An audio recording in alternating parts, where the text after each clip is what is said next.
My Sukan Corner.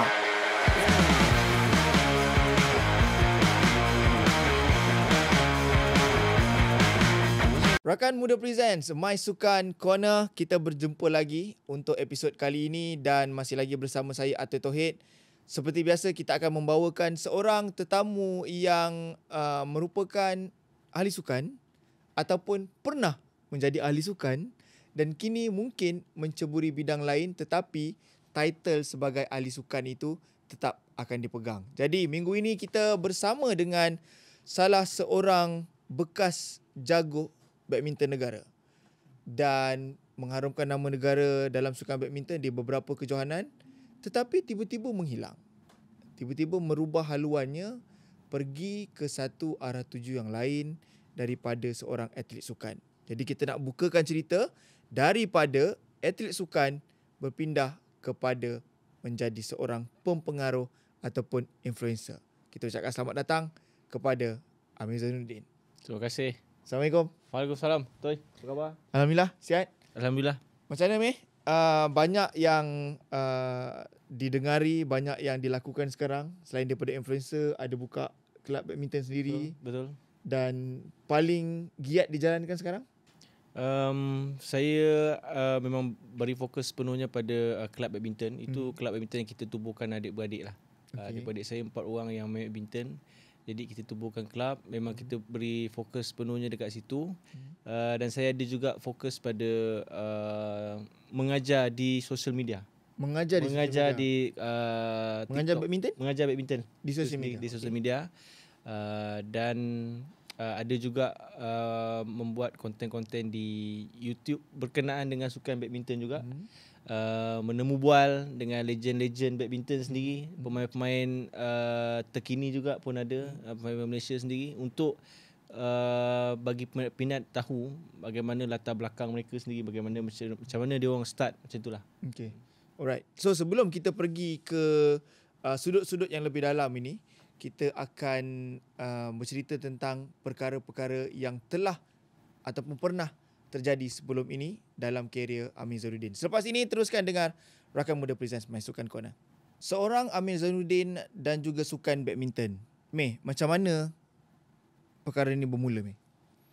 Saya ada 5 orang adik-beradik, dan saya anak keempat daripada 5 adik-beradik. Okay. Abang sulung saya merupakan bekas pemain persoalan lelaki negara juga, Iskandar Zulkarnain.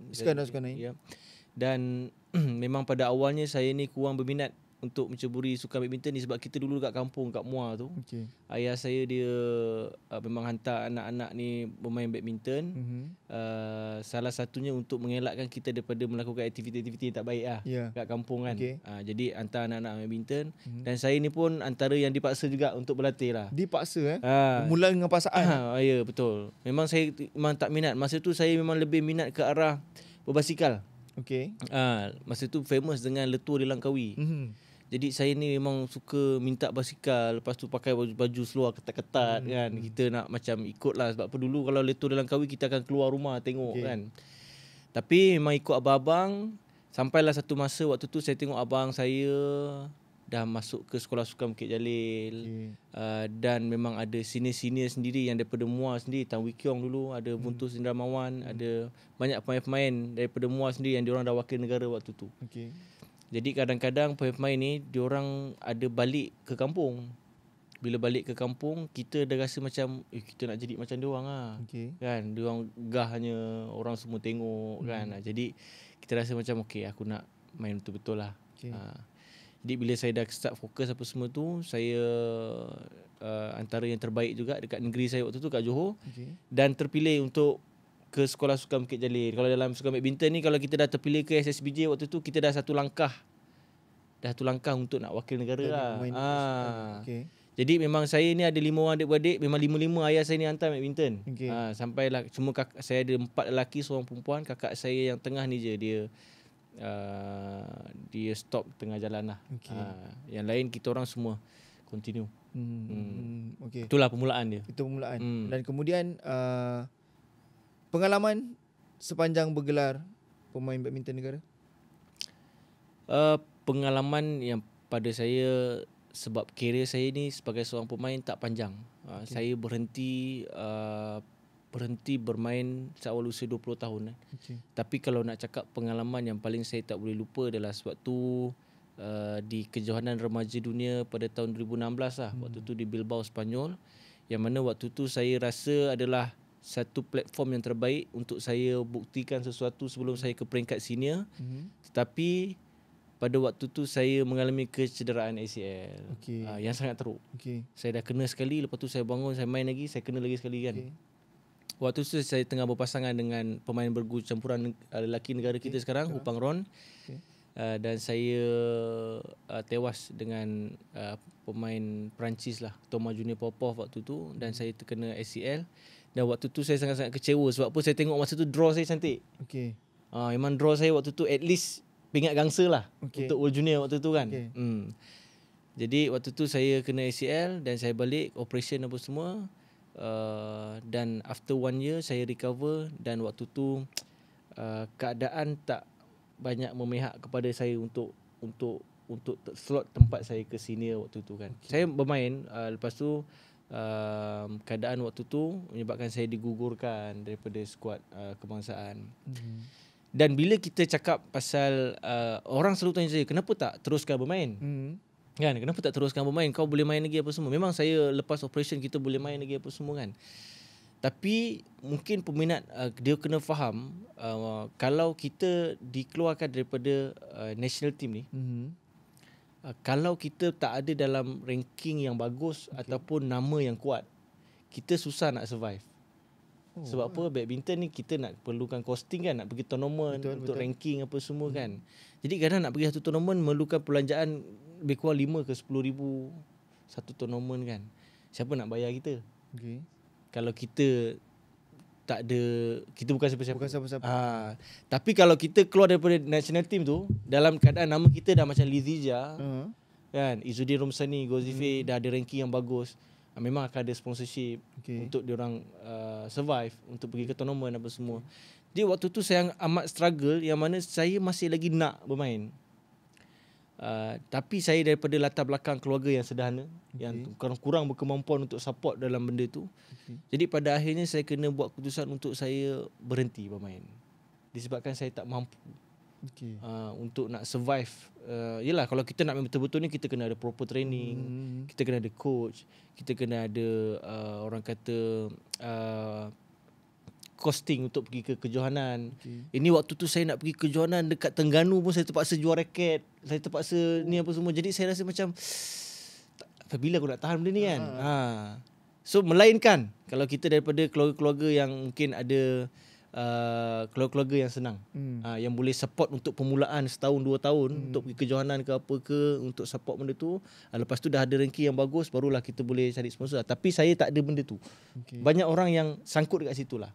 Walaupun kita rasa kita ada standard tu, kita boleh bermain di peringkat yang lebih tinggi, tapi kita tak ada support untuk membantu tu. Itulah kenangan yang saya rasa macam paling pahit lah. Start World Junior tu sampailah saya terpaksa buat keputusan untuk saya berhenti. Menarik. Awal daripada sesi ni dah terus pergi ke turning point, dan kita akan sambung selepas ini. Masukkan corner, jangan pergi mana-mana, stay tune. Alright, menamatkan impian sebagai pemain badminton negara di usia yang sangat muda atas sebab kecederaan, atas sebab kurang kemampuan,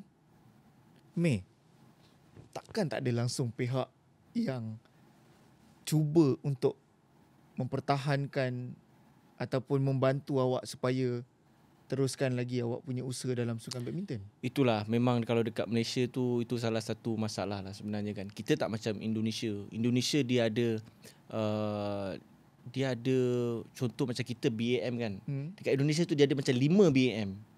Maksudnya kalau kita ada keluar daripada national team, kita ada satu club yang boleh support kita dari segi gaji, facility, tempat tinggal kan, ke tournament. Tapi dekat Malaysia kita masih lagi tak ada benda tu. Kita masih memang 100% mengharapkan kepada BAM. Sebab satu pihak je. Satu pihak saja. Kelab pun tak berapa kuat sangat. Kan macam sekarang ni kita sekarang ni kita ada professional team. Professional team adalah untuk berlatih, untuk pergi kejohanan. Itu pun tak ada proper facility pun. Kan masih lagi ada orang kena bergerak pergi ke tempat latihan dalam jarak yang jauh, apa semua. Kadang kena pergi gym, kena pergi tempat lain lagi, apa semua kan. Jadi itu salah satu masalah yang masih lagi ada dekat Malaysia ni. Kita mungkin mengharapkan individu-individu yang mungkin mempunyai duit yang banyak untuk melabur dalam sukan badminton ni. Macam baru ni kita dengar TMJ sendiri kan melibatkan diri dalam sukan badminton, melantik Datuk Ira Lee Chong Wei sebagai penasihat kan. Jadi kita mengharapkan lebih ramai ada individu-individu macam TMJ itu sendiri untuk melibatkan diri dalam sukan badminton, kerana kita tahu dalam badminton ni melibatkan kos yang sangat besar, dan kalau tidak kita akan kehilangan banyak sebenarnya bakat-bakat yang bagus. Betul. Betul. Sebab saya kira untuk awak stop perjuangan awak dalam sukan badminton ni di usia berapa tahun tadi? 20 tahun. 20 Awal ya, dia macam mana? Kalau kata untuk sukan lain yang kita tengoklah, sukan lain, let's say kena injury umur 19 20 tahun, kita tahu yang dia ada capability untuk recovery dengan cepat dan kemudian kembali semula. Betul. Tapi awak memang stop terus. Bila saya digugurkan, dan awak digugurkan. Saya digugurkan. Dan itu pun salah satu perkara yang sebelum ni saya pernah jadi jurulatih di BAM juga kan. Saya pernah suarakan benda ni, yang mana kadang-kala kalau kita dah menggugurkan seorang pemain ni, dan apa seterusnya untuk mereka, apa yang pihak BAM bantu kan, dari segi apa kan. Tapi ini juga masih lagi belum ada apa ni, jawapan yang betul-betul solid lah untuk bantu pemain-pemain ni. Kadang-kadang BAM ni kita ada pemain, lepas tu kita gugurkan, lepas tu kita dah gugurkan, dia orang macam tak kisahlah dia nak gimana. Maksudnya tak ada kesinambungan tu, support yang kepada pemain-pemain yang pernah berbakti pada negara, kepada BAM ini sendiri kan. Yang itu yang saya ada sedikit tekilan lah. Awak rasakan badan induk badminton negara kejam terhadap awak, Meh? Boleh dikatakan juga. Dan baru ni saya ada juga berjumpa dengan Timbalan Menteri Sukan sendiri, YB Adam Adli. Saya bercakap juga soal perkara ni, yang mana kadang-kadang kita rasa macam kita dah bagi sumbangan pada negara, dan kita mengharapkan apa yang negara bagi pada kita kan. Mungkin support kan, macam kita buka akademi badminton tu sendiri kan. Kita buat apa-apa, mungkin support dari segi mungkin pendidikan dan sebagainya. Benda-benda macam tu saya rasa perlulah untuk atlet-atlet ni. Okey, baik. Tetapi kekecewaan itu tidak menyebabkan Amir give up daripada terus melibatkan diri dengan sukan badminton.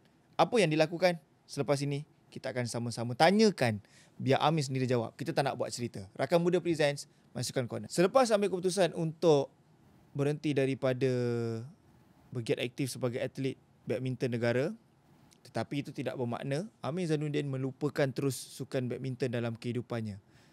Mei, selepas berkecil hati, kecewa dengan apa yang telah berlaku, sebagai atlet negara awak stop, tapi awak ada jalan-jalan alternatif yang awak lakukan. Antaranya aktif di social media, mengajar badminton tau di social media, dan kemudian buka kelab badminton. Macam mana awak start? Semasa saya pemain lagi di BM, masa tu saya ni macam probation tau. Probation ni lawan tak banyak, 1,000 je. Jadi dekat situ saya pun dah macam slowly ambil part time coaching dekat luar, sikit-sikit kalau ada masa kan, untuk cari duit lebih. Kat situ saya dah ada skill untuk coaching sikit lah. Tapi bila saya digugurkan waktu saya umur 20 tahun tu, saya bernasib baik sebab saya ada keputusan yang agak baik dekat masa SPM saya lah. Jadi itu memudahkan saya untuk menyambung pengajian saya di peringkat universiti. Dan waktu tu Universiti Kebangsaan Malaysia ada menawarkan laluan khas untuk atlet-atlet sukan ni ke program dipanggil MOU, Memorandum of Understanding ni, yang mana saya boleh terus ambil degree. Oh, okey. Okey, tanpa perlu saya lalu jalan diploma dan sebagainya ni. Tapi dalam kontrak macam 5 tahun lah saya kena berbakti untuk UKM juga dalam sukan badminton. Dan terima kasih kepada UKM tak sendiri, Pusat Sukan UKM kerana menerima saya, dan saya mengambil kos pendidikan sukan. Pendidikan sukan dan rekreasi. Dan alhamdulillah saya berjaya juga menamatkan pembelajaran saya lah selama 5 tahun di UKM tu. Dan sebenarnya sebab tu ramai juga yang panggil saya ni cikgu. Okey. Sebenarnya saya ni memang cikgu lah. Memang cikgu lah. Cikgu lah. Ada orang kata sijil perguruan tu lah. Okey. Untuk jadi cikgu sukan tu. Ada sertifikat lah. Ada sertifikat. Bukan sembang. Jadi orang panggil cikgu Amir kan. Sebab saya sebenarnya pernah berpraktikal dekat SSPJ balik sebagai cikgu apa semua. Okey, lepas tu abang saya Iskandar Zulkarnain ni, dia pernah bagi idea, dia kata apa kata kalau kita buka akademi badminton sendiri. Dan ayah saya ni memang dia kalau boleh nak kita ni buat semua benda tu sekali lah. Sebab kita adik-beradik kan. Dia tak suka macam okey abang nanti buat sendiri punya, adik dan saya buat sendiri punya apa semua kan. So kita macam combine sekali. So kita panggil nama kelab kita tu East Brothers. Okay. East Brothers, ISZZ, sebenarnya nama abang saya Iskandar Zulkarnain Zainuddin. Okay. Dan Brothers lah. Okay. Adik-beradik kan.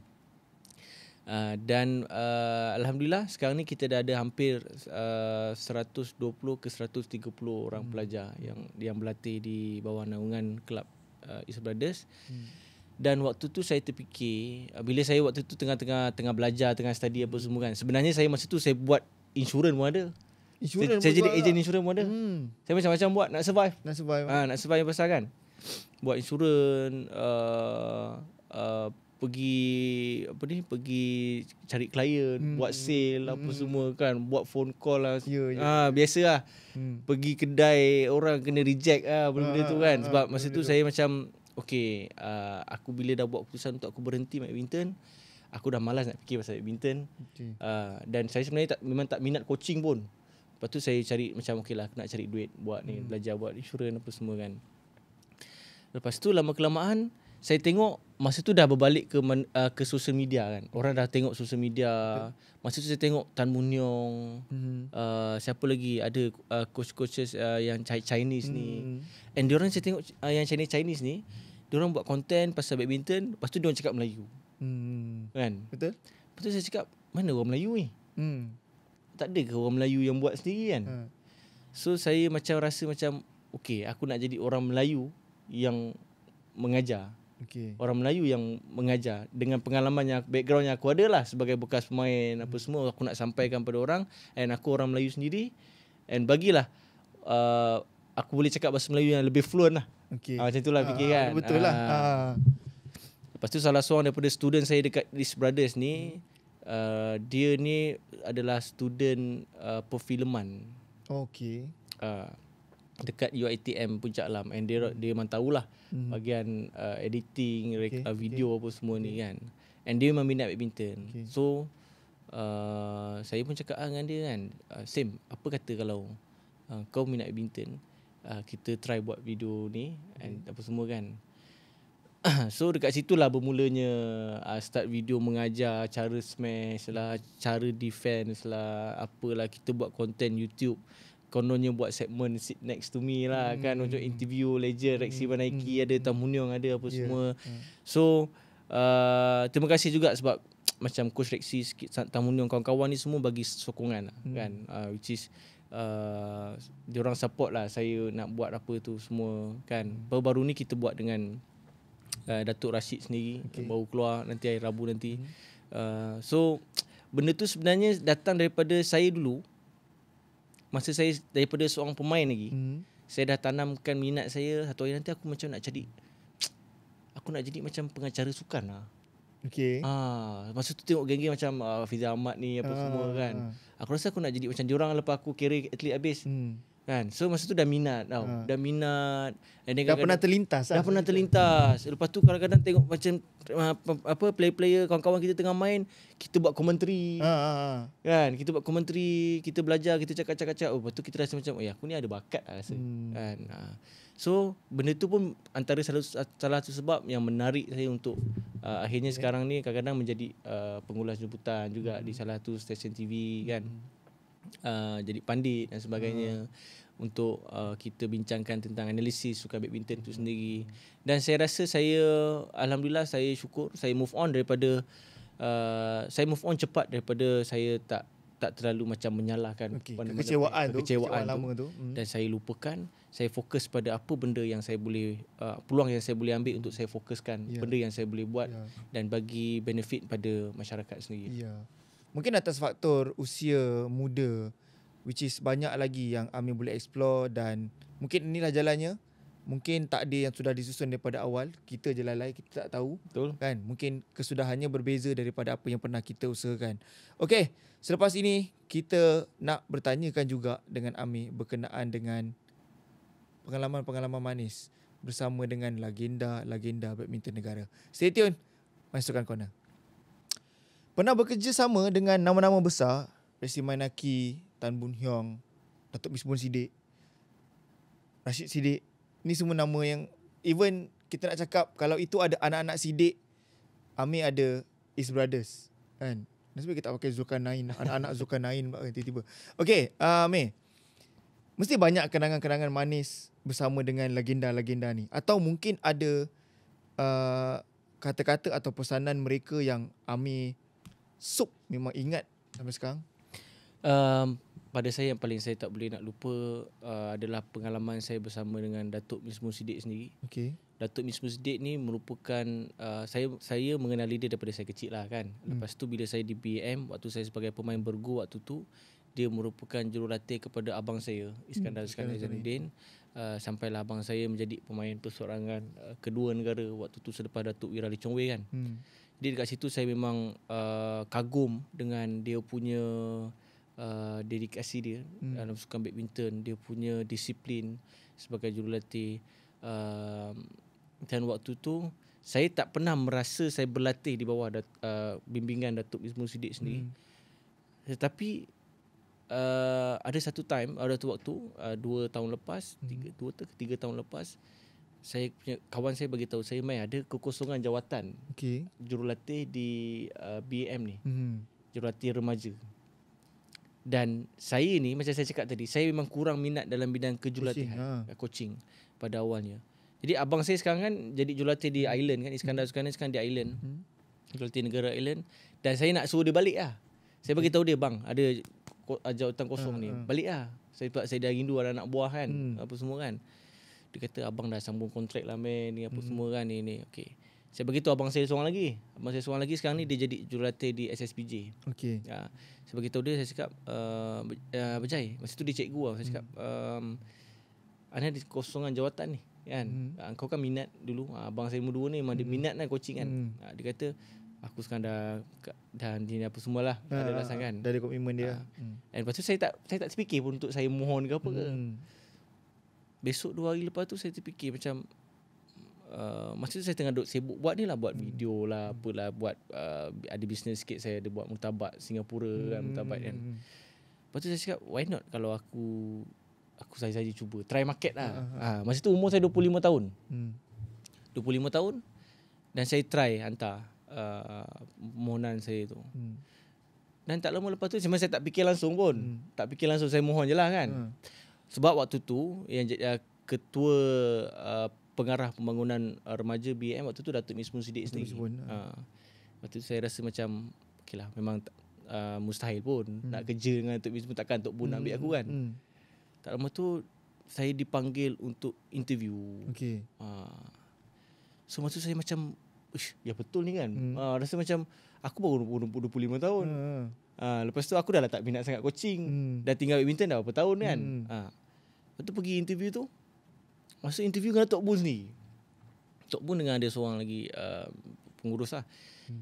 Lepas tu dia punya soalan-soalan dia tu alhamdulillah lah waktu tu saya dapat jawab dengan bagus lah kan.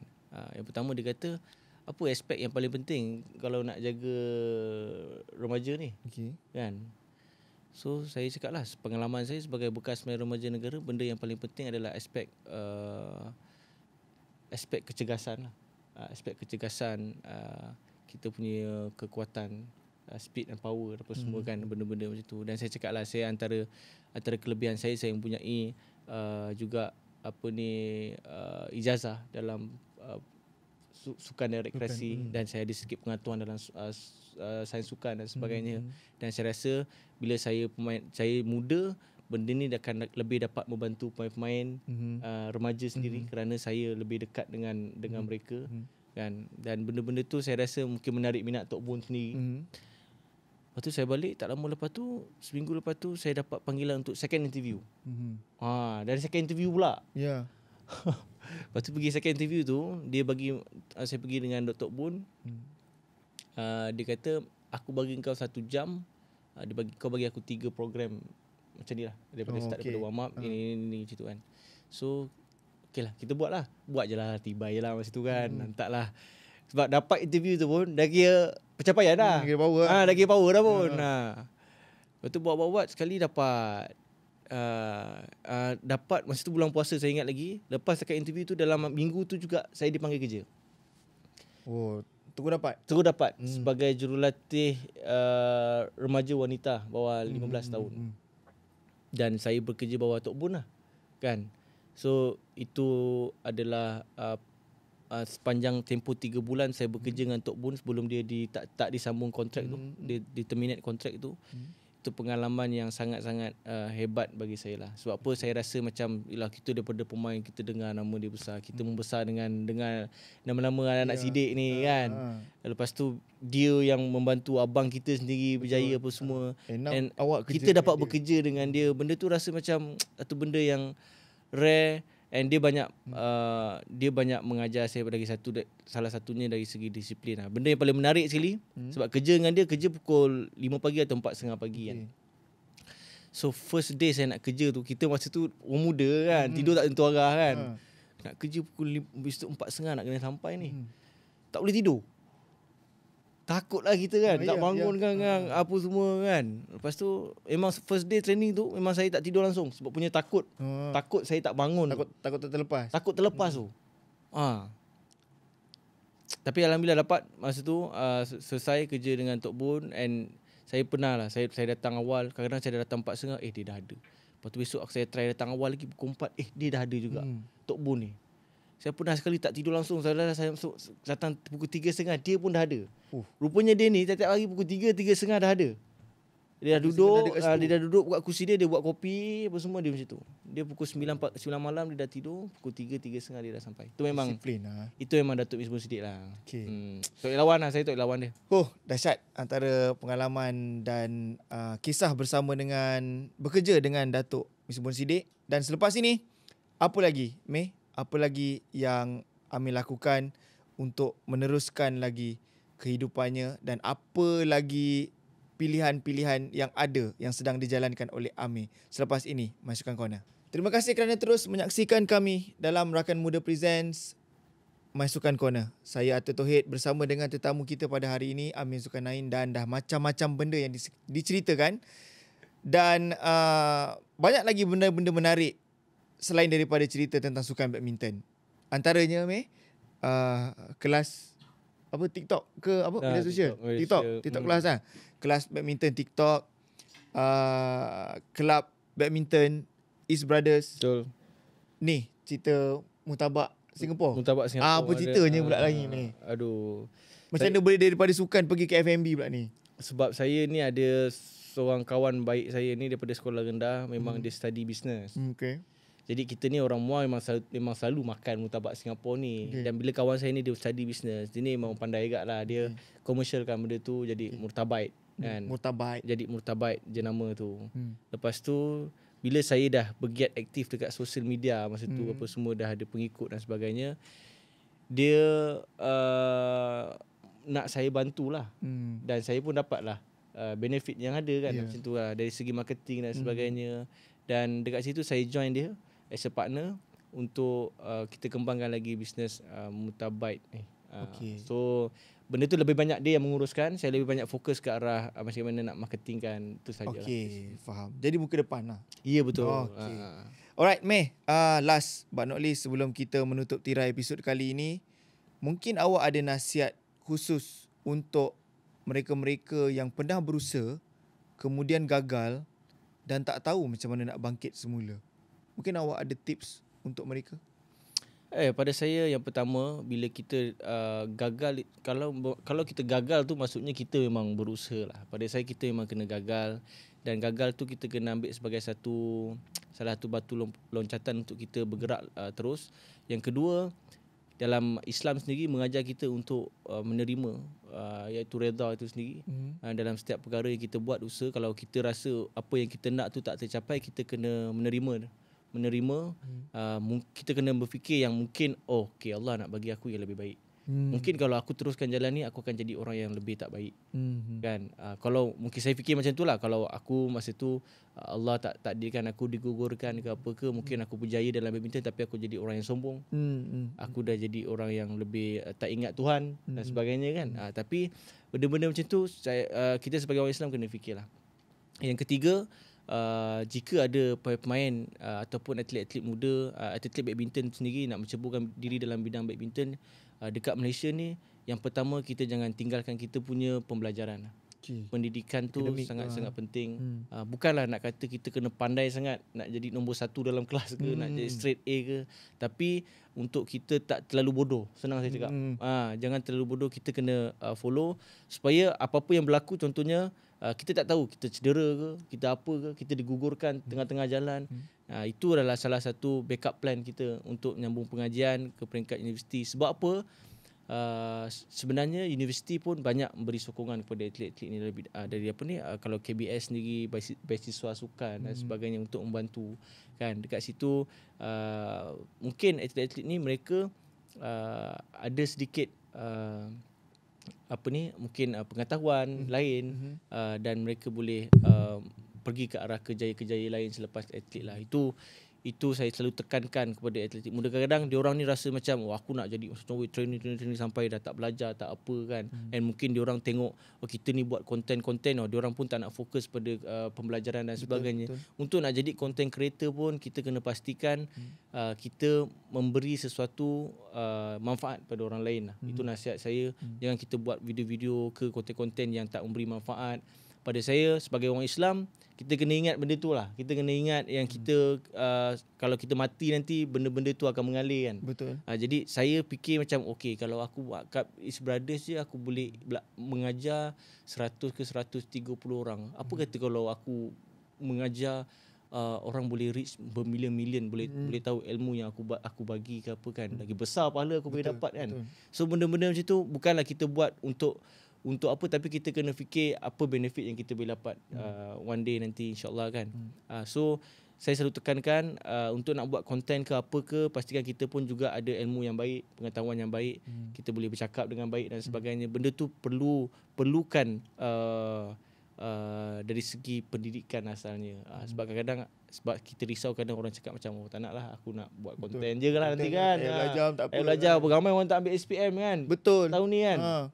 Aduh, tak, benda tu kita kena ubah lah. Betul, kena ubah kena tetapkan balik pemikiran. Dan sebenarnya jatuh itu biasa guys, tetapi bagaimana untuk kita bangkit semula, itu yang luar biasa.